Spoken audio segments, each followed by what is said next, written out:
Dear friends, welcome to this Electrical Engineering Knowledge Sharing Channel AMP Power System Workshop.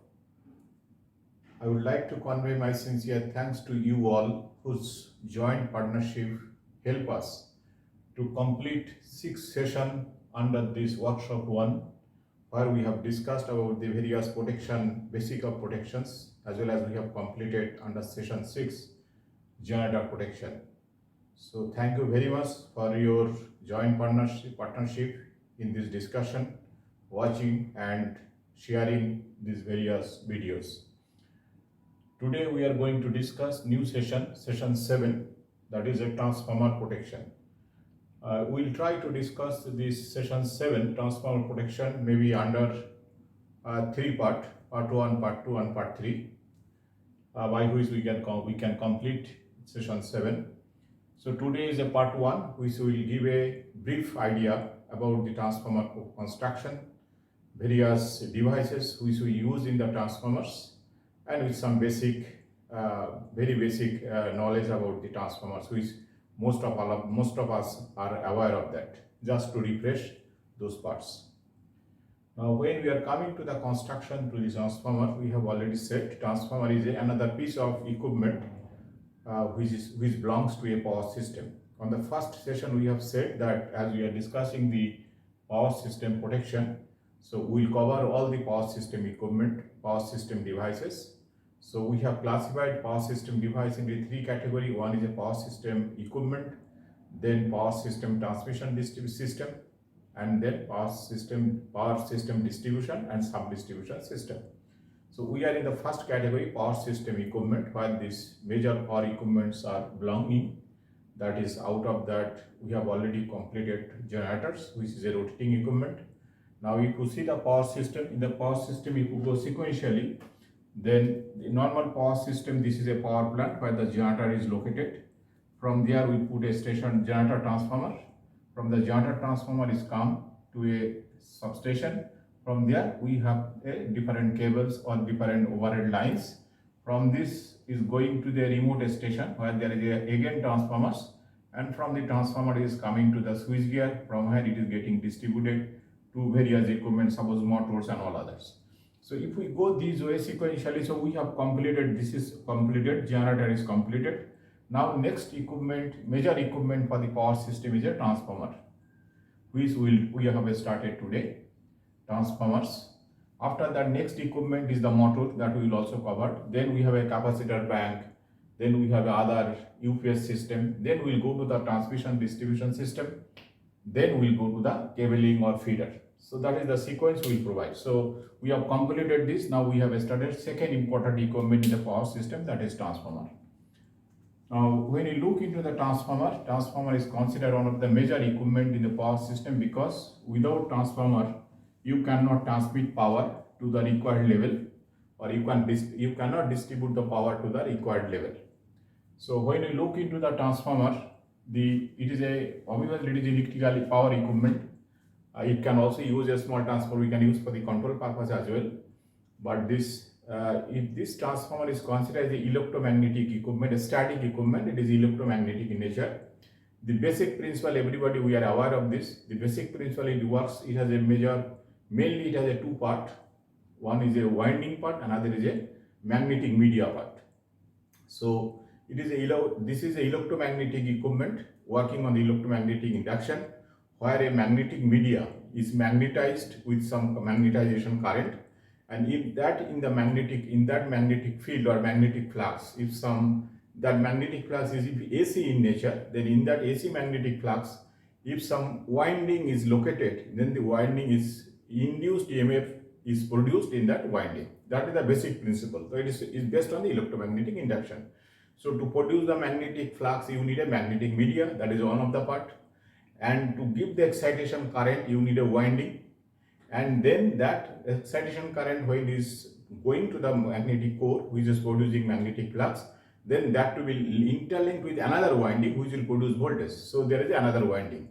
That means to work as a transformer, you need a basic 3 part. One is a magnetic core or magnetic media, then one input winding which will give the excitation current and the required voltage level.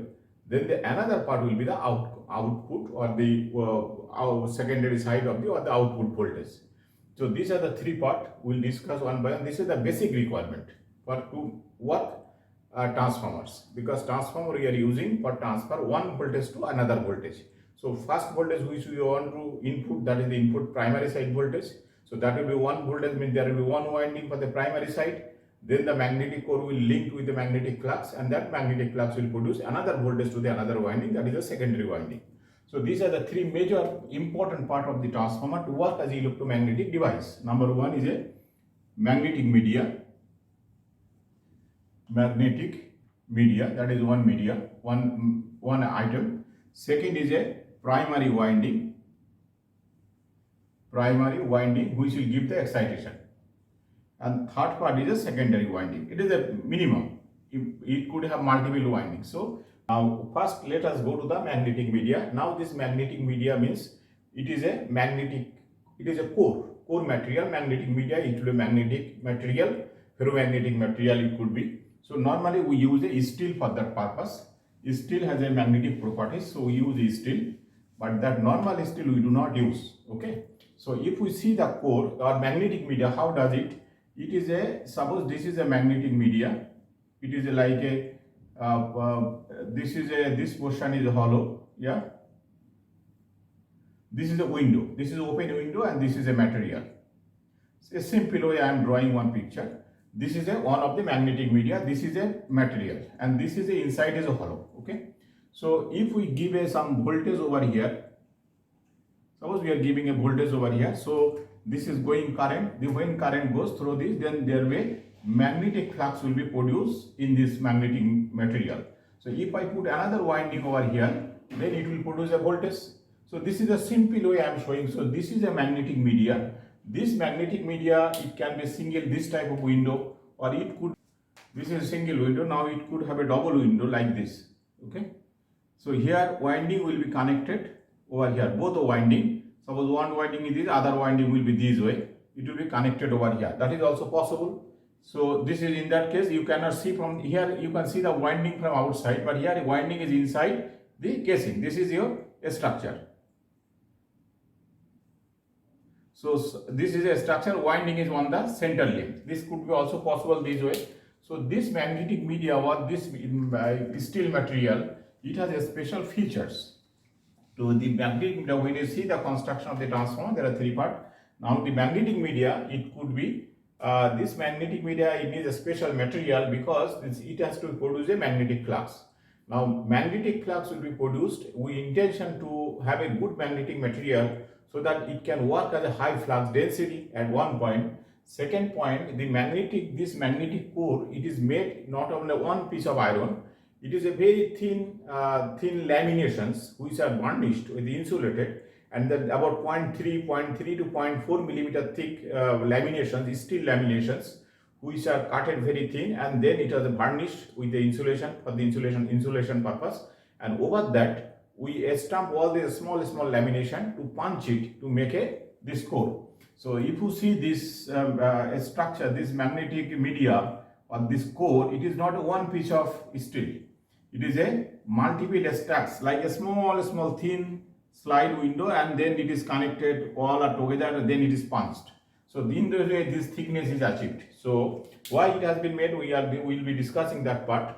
So this is the magnetic media. Now this magnetic material which we use for the actual transformer, we call it a cold rolled grain oriented silicon steel. That is the terminology we use for this magnetic material. This magnetic material we call cold rolled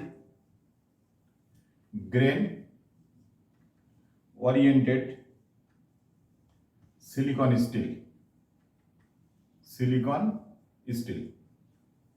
It is in short form we call CGO, cold rolled grain oriented, cold rolled grain G, cold rolled CRGO is CRG oriented steel. Okay, this is the terminology we use. CRGO annual, and it is annual. Okay. Now, what is this cold rolled grain? Why it is required cold rolled grain oriented? Because this normal steel which has a high, it has a low resistivity. Now, if you see this magnetic material when is subjected to magnetic flux or it produces a magnetic flux, then it produces two type of loss. One is called hysteresis loss, another is called eddy current loss. If you say hysteresis loss, ASS, that is a proportional to the frequency and then this flux Bm. This flux density value at 1.5 to 2.5, this is the range. So it is proportional to frequency and flux density, that is the ASS. So if frequency is fixed, is a 50 Hz or 60 Hz, so hysteresis loss we don't have any enough control on that. And there is another loss we call eddy current loss, that is proportional to the frequency, it is a square of the frequency. Then Bm also it is a square to the, it is a magnetic flux, total magnetic flux, a square. And then it is also a square to the T square, means thickness of the laminations. And then it is divided by resistivity of the material. That means this part we don't have enough control except magnetic flux, and his eddy current part has we have a lot of control. It is a square of the thickness. So if we reduce the thickness of the lamination, then eddy current loss will be less. And if you can increase the resistivity of the material, the iron material which we use a magnetic media, if we reduce the resistivity, increase the resistivity, then loss will be less. So this is the intention why we make a cold load grain oriented silicon steel. Now steel has a own resistivity, and by making 0.3 mm thick lamination, eddy current loss will be severely reduced. That is one. Second thing, the resistivity, how we increase, what we do, we add silicon inside steel. When we put a silicon has a crystalline structure. Now this crystalline structure, silicon is a crystal, it has a various edges. If you draw a crystal cube, suppose this is a crystal, one crystal. So this is a one crystal like this. This is a crystal, these are the edges of the crystal. This crystal, when you add within iron or steel, it is a silicon crystal. Okay, silicon is another metal, another material. If silicon is added inside the steel, and if you can make a process by which these edges, is parallel to the direction of magnetization of the core. If this is the direction of magnetization, and if these edges are made parallel to this direction of magnetization, then automatically what is happening, it can work on a high magnetic flux, that is number one, and resistivity of the material increased. So we have seen that if that is done, when resistivity increased, then what is resistivity is inversely. So increased resistivity means eddy current loss will be less, and it will increase the working magnetic flux. So by doing the silicon, adding silicon, and this magnetization we do in a cold process. With the cold processing, if we do by adding silicon, if we do the cold processing, then this magnetization process, all this crystal is added silicon crystal, is edges become parallel to the direction of magnetization. That is give a good magnetic, it can work on a high magnetic flux. That's why we call it a cold rolled grain oriented steel, silicon steel. Okay. And then when we do this small thin laminations, multiple laminations, we are punching together. It is a thin material, thin strip of silicon steel iron. When it punch together, then there will be a stress.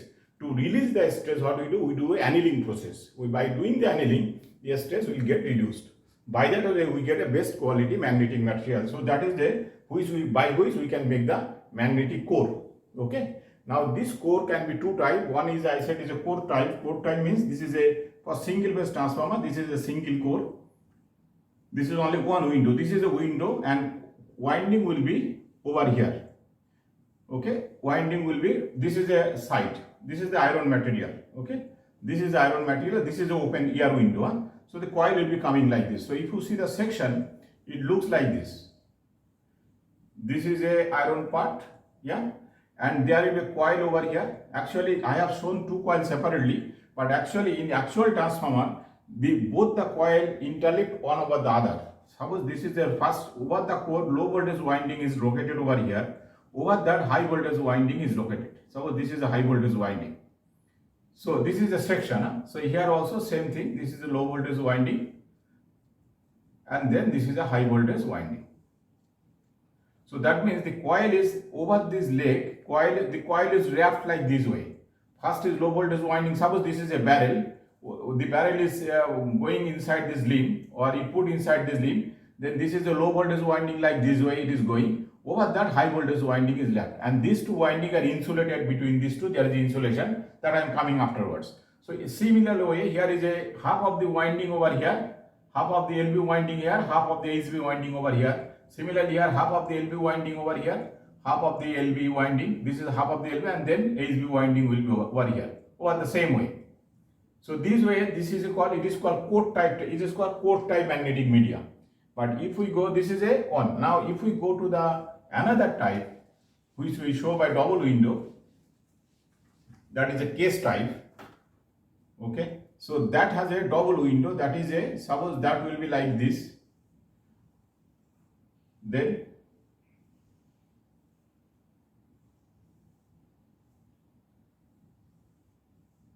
so this is a window, this is an open window, this is a limb, this is a magnetic material.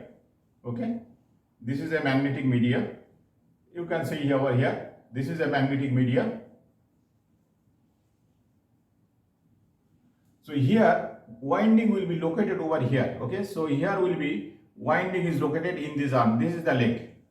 Here there is no winding. This is called shell type. This is called, that is called core type, and this is called shell type magnetic media. Shell type core, you can say. So here winding is over here. Both the HV and LV winding over on the center limb, and this is a window over, and the magnetic flux will be produced by this, and then the flux will be coming this way. Half of the flux will be coming this way, half of the flux coming this way, and then it will be total. So it will be 5/2 over here, 5/2 over here, and here it will be 5.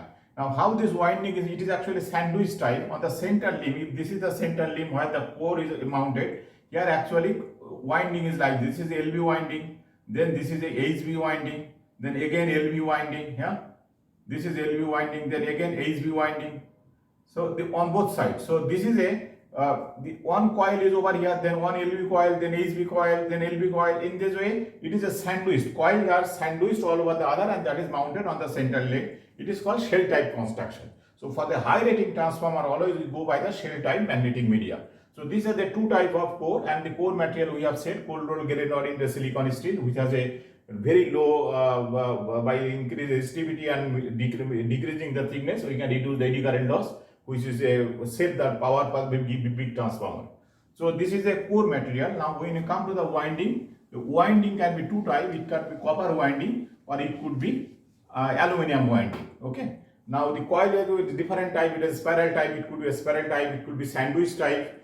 It could be, depending on the current rating, the coil to be decided. Okay. The winding, this winding is consisting of coil. So this will be like, suppose I am showing one coil. Suppose this is a coil. Okay. This is a coil. This is a section of the coil. Now this coil, it could be flat conductor like this strip. Yeah. This is a strip with a certain thickness. This is a strip, long strip, and it is a bend over the drum. So it depends what type of, or it could be a single conductor like this. It depends on the how much current you need to draw by this, have to carry this thing. In case of transformer, suppose 100 MV transformer, current is 5000 ampere. In that you need a bus type copper, so it should be copper strip, very thin copper strip, and that is made this, and then it is winding. I mean, make a coil. So coil is a separate coil, and then we put the coil each after another and join together. So that when the coil and that coil is working as a winding, that is in three-phase transformer there is 3 winding. In single-phase transformer there will be 1 winding for each side. So this is the coil, and that coil can be either it could be aluminum or it could be copper. So most of the cases we use a copper because copper has a high conductivity, so it can carry, for the same cross section area, it can carry high current. But this conductor, this coil, when we turn and another point in this conductor or this coil, when we using this coil, it could be a single turn or it could be a multi-turn. I am coming to that point, but each turn is separately insulated as per the required voltage. Each turn, suppose this is a copper wire, but it is make a multi-turn. Suppose one copper wire is making a multi-turn like this, yeah. Then this turn must be insulated from each other. So all this complete wire will be insulated, and then we make the turn. So if we make a single coil of thick, suppose this is a single coil of a thick, very thick copper, then but this will be fully insulated over the copper strip. There will be insulation of the required voltage. So this conductor is a copper, but it is a insulated copper to the required voltage.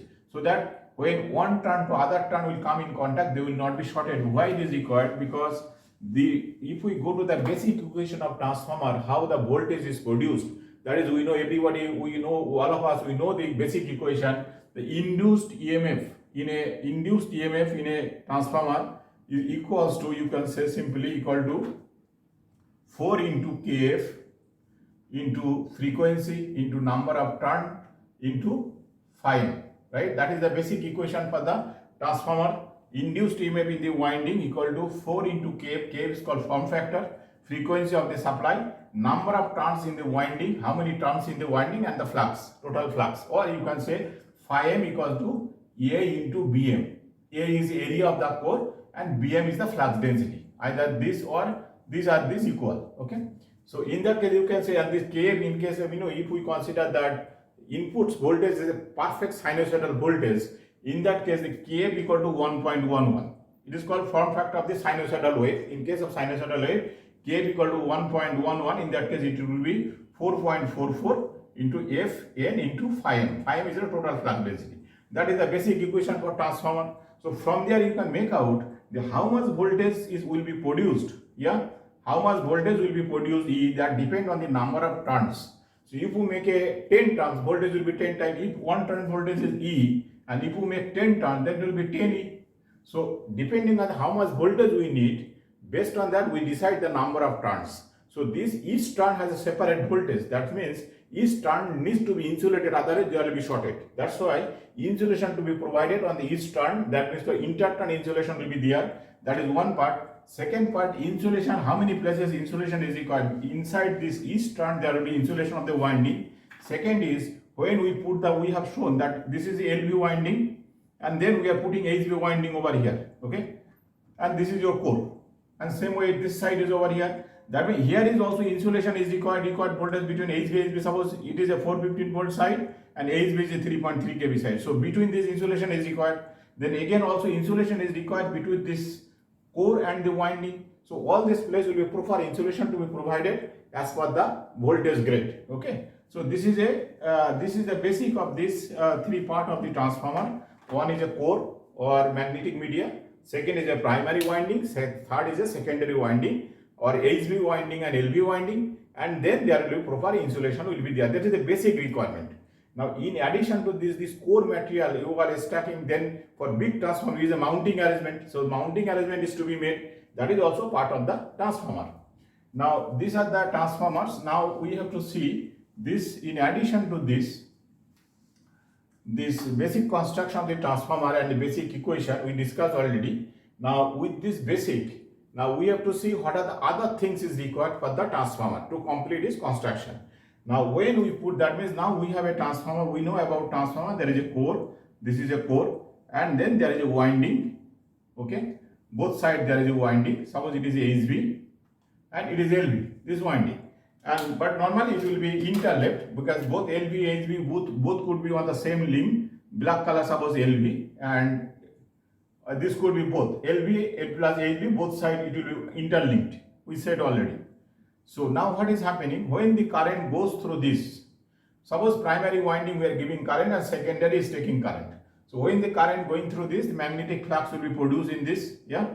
So this magnetic flux will produce some heat because it has a, though we have reduced that loss, hysteresis loss and eddy current loss for the magnetic material, but still some losses are there. So that loss ultimately what will happen, it will produce heat. So heat will be, that means when this core is magnetized, then there will be automatically there will be a heat. So heat, there is one heat coming from here, that is from the magnetic media. Second is the winding, either copper winding or aluminum winding, both have a resistance. So when current goes through this, it produces a heating. That is, we know A is equal to I square RT, resistance into current into T. So as this winding has a resistance and there is a current flowing through this, there will be loss. This we call copper loss, right? This is a no load loss, hysteresis and eddy current loss, and this is called copper loss. So this is also another loss. So all these loss ultimately converted to heat. So that heat to be taken out from the transformer. How will take out the heat from the transformer? So there are two ways we can take out this heat. Ultimately eddy current loss and the copper loss and the hysteresis loss all will be converted to heat, and that thermal that heat will increase the temperature. So if we want to work this transformer in the required temperature, then that additional heat produced by the equipment to be taken away. So we can do in a two-way. We can send a ER by natural way. ER can come inside this equipment and take away this cold air is coming, getting heated by this hot air, and hot air will go out. Suppose cold air is coming from the bottom, taking the heat and getting out from the. If this is winding is open like this in the atmosphere, then cold air will coming from the bottom and hot air will go out. So this is a natural ventilation we can take out. That is one way. Another way is if this transformer rating is very high, by natural process it cannot cool down, then we have to make some artificial arrangement, second alternative arrangement. In that case, what we have to do, we have to send some, this air instead of natural, we can force the air, we can send more air. Natural air and the certain time, certain amount of air is going by natural process. But if the heat is more, then what we can do? We can produce more air. We can send in the same time more air. So if we want to send more air, in that case, what do we have to do? We have to send a more amount of your air. That means we have to use a forced arrangement. With the forced arrangement, we can send more air. So that is the second arrangement we can do through this. Yeah, this is a second by force air. We can do this thing. Then next part is, that is one way. Another way, instead of natural air, we can put oil. If we take a oil along this winding, if we continuously following air, oil, that oil can take out from the winding required heat and then oil to be cooled down. So how that process to be made, that we will be discussing. So in addition to these three items, primary winding, secondary winding and your magnetic core, there will be another item is required, that is the cooling media. Okay. Now cooling media, one is a fourth point is a cooling media to take out the heat, number one, and second is this winding and core, all are electrically voltage is there, so you cannot keep it open, so you have to close it. That means you need an enclosure. You need another enclosure also required. So this two additional item is required to complete the equipment. Now this cooling media, it could be air or it could be oil. In case of, if we use the cooling media as a simple air, then we call it a dry type transformer. We'll come again this dry type. But if we use a oil for cooling purpose, then we call oil filled transformer. Okay. So depending on the cooling media, we divide the transformer in two categories. One is a dry type transformer, another is a oil filled transformer.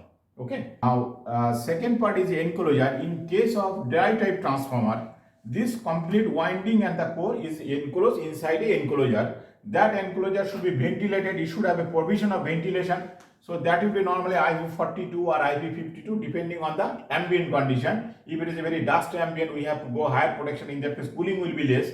So there will be enclosure. Inside the enclosure, suppose this is the enclosure with a door. So there will be a door, and this inside the enclosure, transformer will be located. And then there is a ventilation will be, arrangement will be there. So air will be getting in and getting out. Whether taking hot air or this will be the arrangement for the dry type transformer.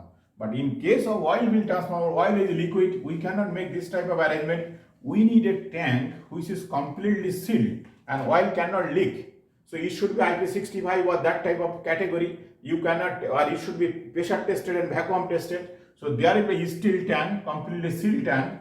Inside the tank, we'll put the winding and core together. So this is the transformer and this is the tank, and this tank will be, all arrangement will be there, and oil, it will be immersed inside oil. The oil will be inside everywhere, the oil will be there.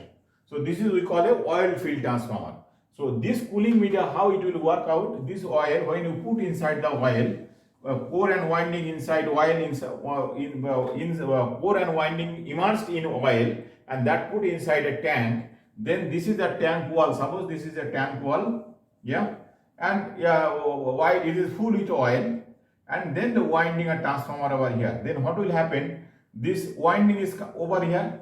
The oil will come in contact with the winding, yeah, over the insulation. Then it will take away the heat. Then the hot, normally cold air will come down. Suppose this is the top of the transformer and it is the bottom of the transformer. Okay, so oil which will be lying on the bottom, that will be high density. When the oil getting heated, it become lighter. It become lighter, I mean it will go above. So hot oil always remain on the top side, and cold oil will be lying on the bottom side. So then the heat will be coming, taken out by the winding, and the oil will be circulated inside, and from the top and all the wall, this heat will be normally radiated to the atmosphere. By the method of convection, the heat will be taken from the winding through the oil, come to the surface, the outside, it is air, and inside there is a hot oil. So what is contact with the tank? It will take the hot air, temperature in contact, not direct contact through the wall, and then the hot air will go out. So this is way taken away, and oil will get cooled down, and it will be circulating inside. So this is a natural process. We are not forcing anything. We'll come across that part afterwards. So this is one way. Second way, another thing we can do, we can, when it is coming, same way we can force air on the tank, so that it will take more air and then take away. Same way we can do that, force air we can do. And if this area of the tank, this here in that case only we have a 6 wall, top, bottom and 4 side walls. 6 walls are there to take away the heat from the oil by air. But if that taken away by air from the 6th wall, if it is not adequate, then we have to make alternative arrangement. What do we do in that case? We increase the wall area. How we do that? We make a suppose this is a transformer. How we increase the area? Instead of plain area, we can make a fins. Yeah, this wall will be fins type. This wall, both side wall will be fins type. There will be fin on the wall. This wall will be fins with a certain amount of gap. The fins will be there. So automatically, instead of direct wall, now the wall area will be increased. This is the area through which the heat can be taken out. So this is also we can increase. This we call as a cooling fins. So cooling fins will take away the wall. But if that is still not adequate, then what we can do? We can put a radiator on the tank. That means the fins will be bigger. This is the tank, and we put a fins, bigger size fins. Suppose this is a tank side. Now we will put a bigger fin. Suppose this is a radiator. How it is? This is open over here. This is one radiator. It is mounted on the tank itself. So hot oil, this is a cold. The winding and core is inside. This is the bottom. This is the top. So cold, the oil, bottom oil is a cold oil. So it will come in contact with the air. It goes up, and then through the air it will come over here. When it is come over here, if you see the radiator from the front side, it is a big radiator like this. Maybe this radiator, this is a section, but if you see the front side, this may be about, you can say 300 millimeter width, and it's very thin. It is very thin. Yeah, it is very thin. About maybe only maybe half inch. The metal is about 2 millimeter thick or 1.5 millimeter thick. So what will happen? This is a huge area. It is getting to circulate the hot oil both sides. It will be, this arrangement will be both sides of the tank, and then air will be hot oil will be coming from the top, and it is coming in contact with the atmosphere, getting heat away, and then it goes down. So this way you can do that. If that is still not enough, then what we can do? We can put a fan over the fins here. Artificial, we can put a fan, more air, and then it's thrown out the hot hot oil.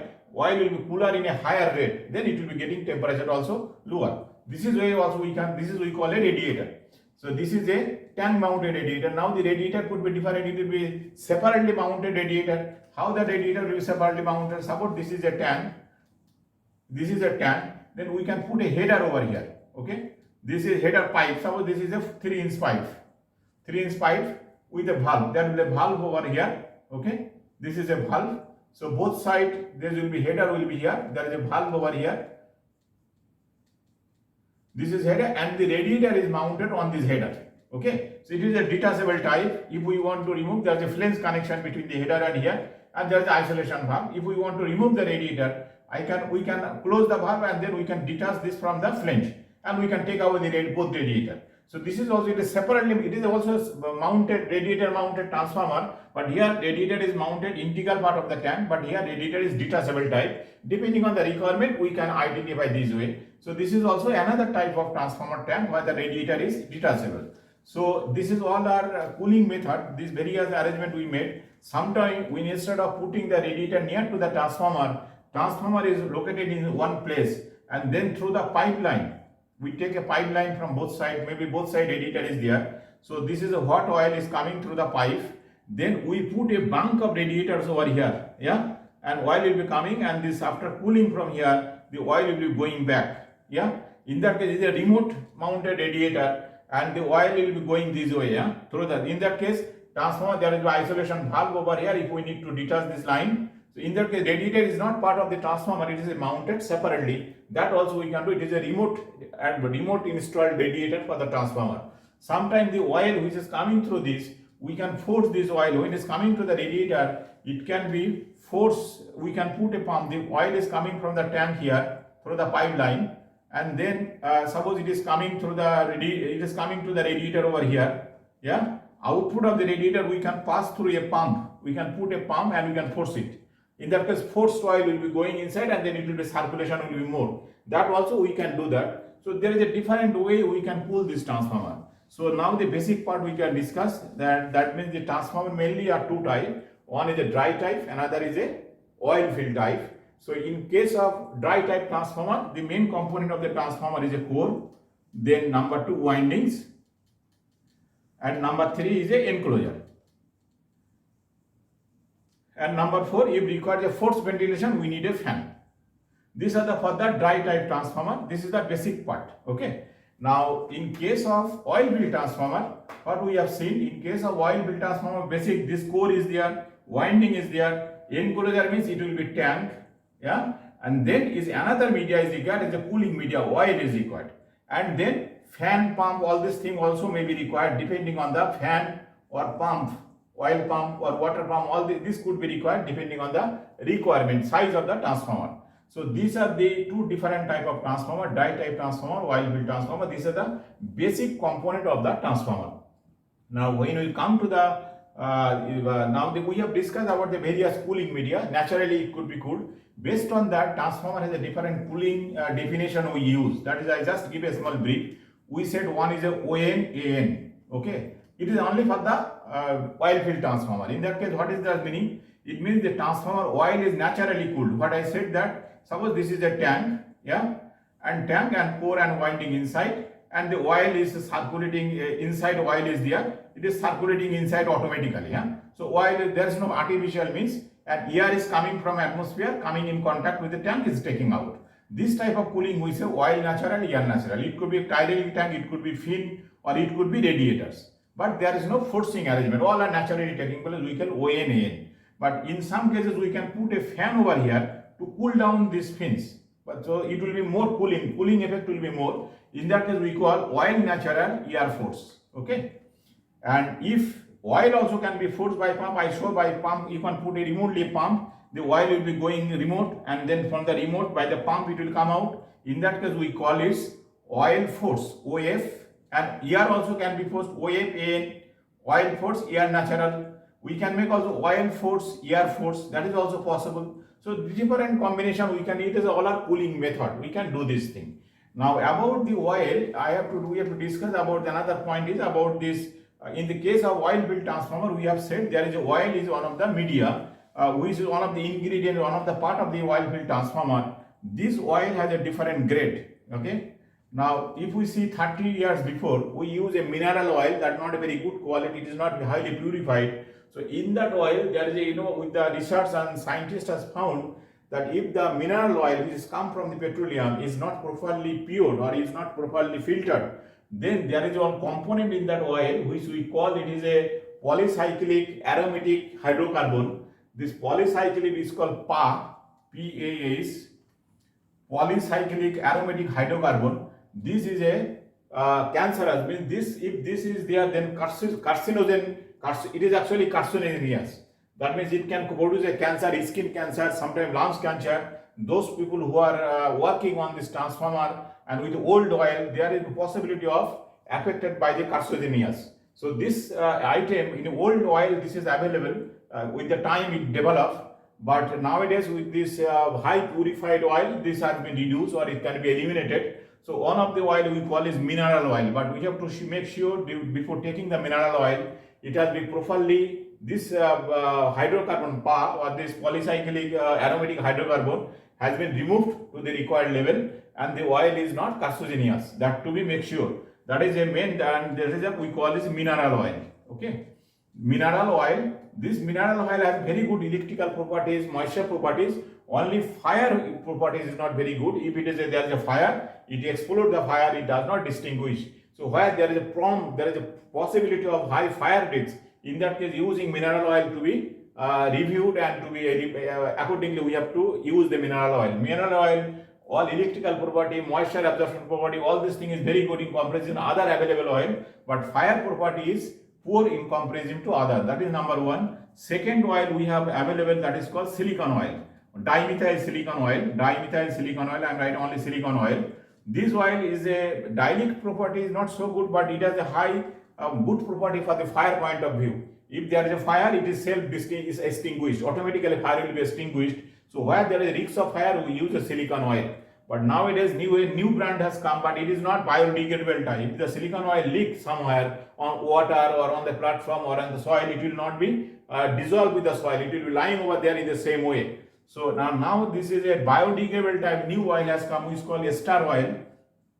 Number 3 is a ester oil, ESTER.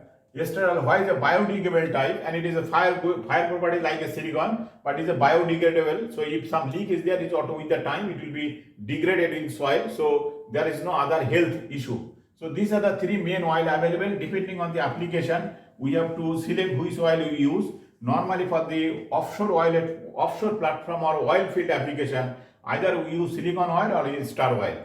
But mineral oil has a all other onshore application where the fire risk is not high. Suppose utility authority, they use normally the mineral oil transformer. Okay, these are the 3 different type of oil.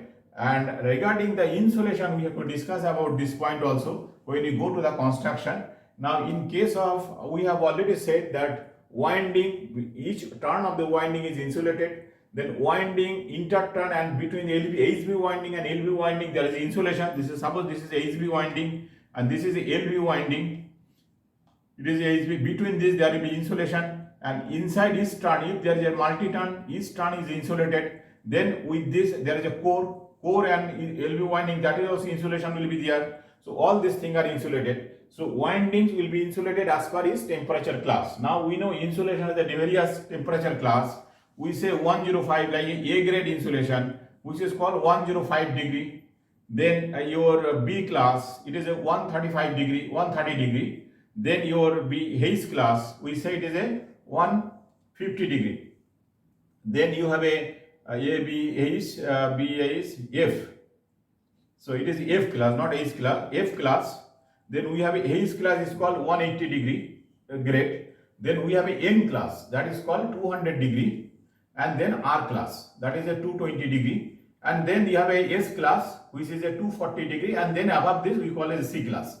Now, in case of oil field transformer, oil is a A grade insulated material. Oil, the mineral oil or silicon oil which we use, that is called A grade insulation. That means 105 degree. That means if we use a oil field transformer with the oil core and winding lift inside a oil, then the winding and this other part of the winding, everything, it should not go 105 degree centigrade temperature. That means if we use this oil in 50 degree ambient temperature, then temperature rise will not allow more than 55 degree. 55 degree plus ambient 50 degree, total 105 degree. So that is the insulation for the oil field transformer. And automatically inside the winding insulation also it will go in the same. But winding insulation, it goes slightly more than oil. So it can be B grade insulation, because winding temperature increase allow about 10 degree more than oil temperature. So in case of winding insulation, it could be 130 degree grade insulation. But oil will be 100 degree. So when you increase the temperature, oil temperature rise will limit to 55 degree, 50 degree ambient plus 55, because it is maximum go 105 degree. And winding we can go up to 115 degree. Okay. So this is for the oil field transformer. Now when you go to the dry type transformer, there is no oil. So this, and second point is dry type transformer. Normally we design the dry type transformer to operate from 150 degree to 220 degree. That is the normal frequency, normal operating days, 150 degree centigrade to 220 degree. But normally in US and other places we use around 185 to 220 degree centigrade operating days of the dry type transformer. This is because dry type transformer, there is no fluid inside, only air is going in contact with the winding, taken away the heat. So winding should be insulated, and winding we allow to work up to this, broad range is this amount, but very strict power transformer will work in the 185 to 220 degree. In that case, you see the B, up to the B and F class insulation we cannot use. We have to use the insulation class A's or A or N or R. These are the three category of insulation we have to use in the dry type transformer, either Hayes class, N class or R class. Hayes class is 180 degree centigrade, total temperature, operating temperature. This will be 200 degree centigrade and this will be 220 degree centigrade. So only these three type of insulation we can use in the dry type transformer. Okay, so these are the insulation class of the transformer. Now, if we do not follow this rule and if we increase the temperature, there will be severe effect on the transformer life. You know, transformer is a device which is working on the principle of this. If we increase the temperature, automatically, suppose we use a 105 degree oil temperature, that is a 105 degree. Now, if we operate the transformer 111 degree, automatically life will become half. For every 6 degree rise of temperature, any insulation, when we operate the insulation above 6 degree from its rated condition, automatically insulation life come down half. That is a rule, and that rule actually it is given by one equation that is called Mondt-Singer equation. So Mondt-Singer equation said, Mondt-Singer equation, that is give the life of a insulation, that life equals to e to the power minus p rho by theta. Theta is the temperature, rho is a constant. So this, if you see that it is a minus, so if we increase the temperature, automatically life will be less. From that we can derive another equation which we call relative availability or relative life consumed, relative life of using life or relative rate of using life. We can derive another equation which is called relative relative rate of using life due to higher rating of operation. It is all due to high rate of temperature. Suppose a transformer is operating 105 degree, which is rated condition. If you increase the temperature, then how much life it will go, that is given equal to E2 to the power theta c minus theta kc by 6. The theta kc is a critical temperature or optimum temperature. Normally in case of oil field transformer, though it is 105 degree rating, but normally as per BS 171, it should work up to 98 degrees centigrade, not more than that. That is a rated condition. That means this theta kc is the critical, that is the optimum temperature, that is 98 degrees centigrade. So if we increase the temperature, about 98 is that for mineral oil, theta kc equal to 98 degrees centigrade, that is optimum. Actually it is 105 degree, but 72 we keep the cushion. So we keep 98 degree, this is the optimum temperature. Now if you suppose in 98 degree temperature, if you operate the transformer, the life is 20 years. Okay, suppose life is 20 years, is defined in this way. Now if this transformer, due to loading condition, if this transformer operate at 104 degrees centigrade, suppose, okay, then what will happen? Then you see here, then relative life, how much?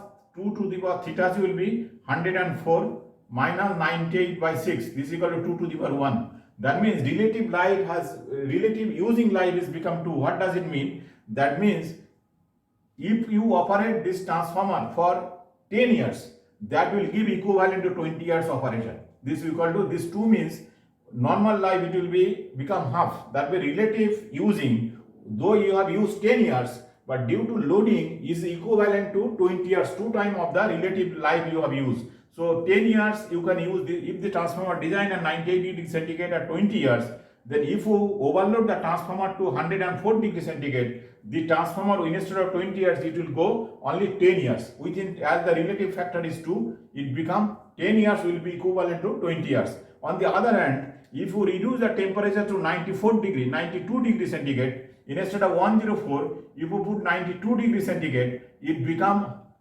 0.5. This will be 0.5. In that case, the same transformer, you can, instead of 0.5 means 20 divided by 0.5. This is equal to 40 years. That means that transformer you can use, instead of 20 years, you can use for 40 years. The life will go 40 years. So this way, temperature has a severe effect on the transformer operation. So when we will be doing this, we will be looking this thing, we have to look on the, also on the loading or temperature of the insulation. So insulation grade what we are using, we should maintain that, we should not increase the temperature of the insulation above the rated condition. So these are the basic construction of the transformer. So thank you very much for watching and visiting these various videos. I am really thankful to you all for your joint partnership in this exercise, and we will be continuing this joint partnership in the coming days. Thank you very much.